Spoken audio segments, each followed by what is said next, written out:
안녕하세요. 흔들리지 않는 합격 부동의 1교시입니다. 오늘은 테마 20번 분양주택에 대한 정책에 대해서 살펴보도록 하겠습니다.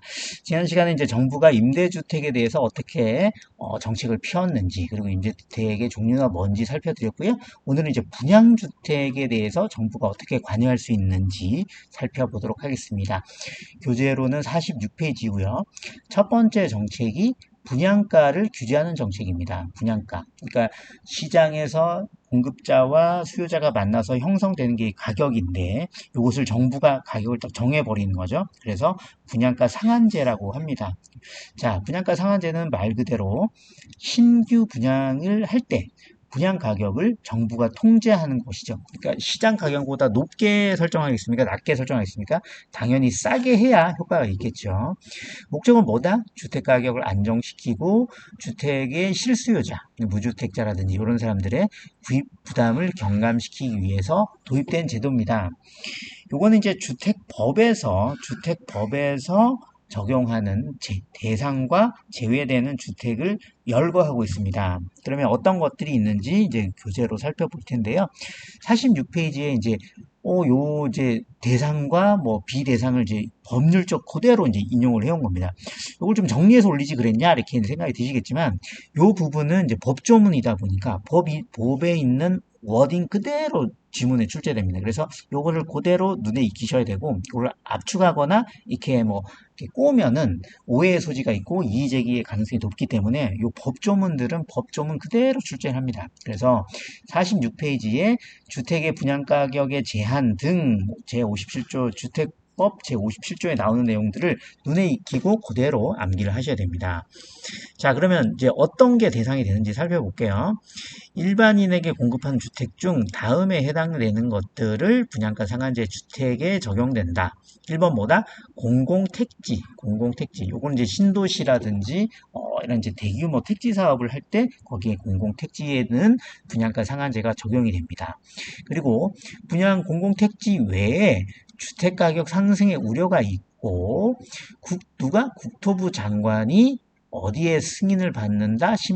주거정책심의위원회의 심의를 거쳐서 지정하는 지역 이렇게 되어 있습니다. 이 키워드들을 꼭 눈에 익히셔야 되는데, 공공택지 외에 주택가격 상승의 우려가 있고 국토부 장관이 지정합니다. 어디를 거쳐서?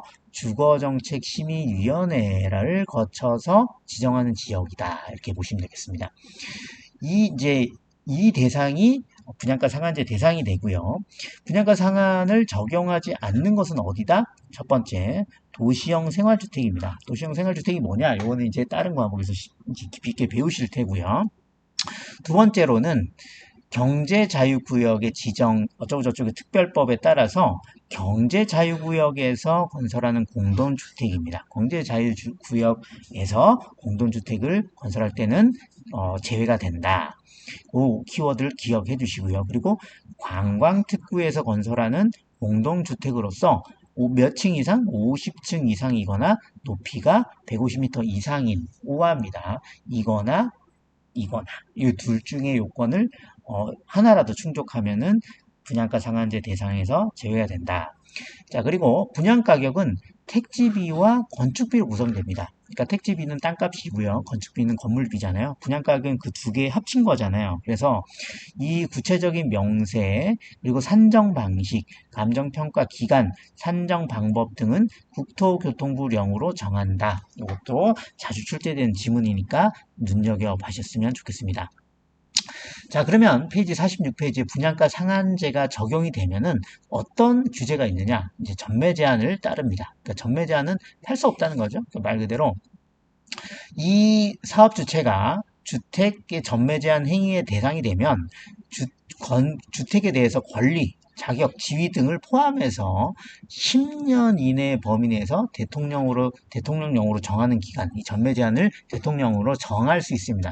언제까지? 10년 이내 범위 내에서. 그래서 그 주택을 전매하거나 그 다음에 이의 전매를 알선할 수 없다. 전매란 건 뭐냐면 매매나 증여 그 밖에 권리의 변동을 수반하는 모든 행위를 포함한다. 그리고 상속은 제외한다. 상속만이 분양가 상한제에서 매매를 할 수 있는 거죠. 매매라든지 그러니까 명의가 바뀔 수 있다. 요거를 기억해 주시면 되겠습니다.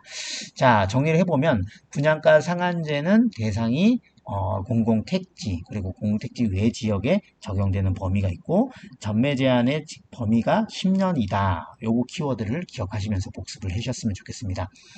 자, 분양가 상한제는 이제 효과가 뭐냐? 효과가 뭐냐면 이제 초과 수요, 그러니까 수요자들은 고마워, 그리고 공급자들은 별론데 해서 공급을 감소시키고요. 수요는 올라간다. 초과 수요가 발생한다.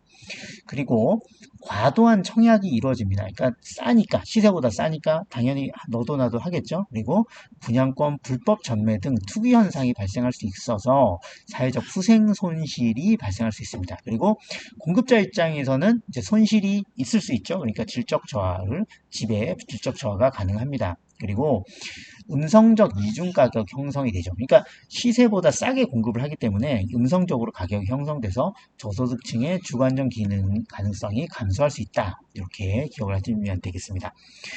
자, 우리 지금 이제 분양주택에 대해서 정부가 관여할 수 있는 수단을 하고 있죠. 그 두 번째가 이제 선분양제도입니다. 선분양제도와 후분양제도를 비교하는 지문이 자주 출제되기 때문에 이것도 비교하시면서 선분양제도의 특성을 암기하시고 그 반대가 후분양이 되겠죠.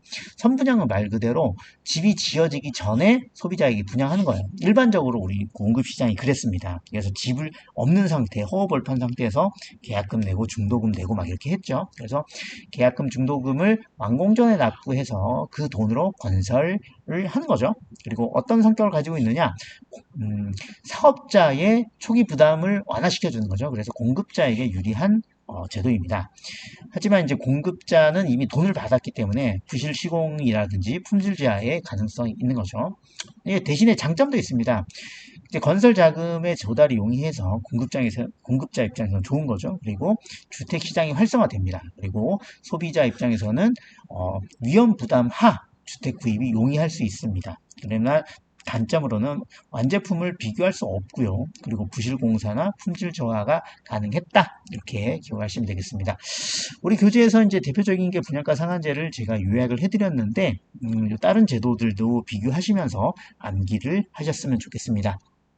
자, 우리 채널에 대한 구독과 좋아요 부탁드리면서 여기까지 하도록 하겠습니다. 고맙습니다.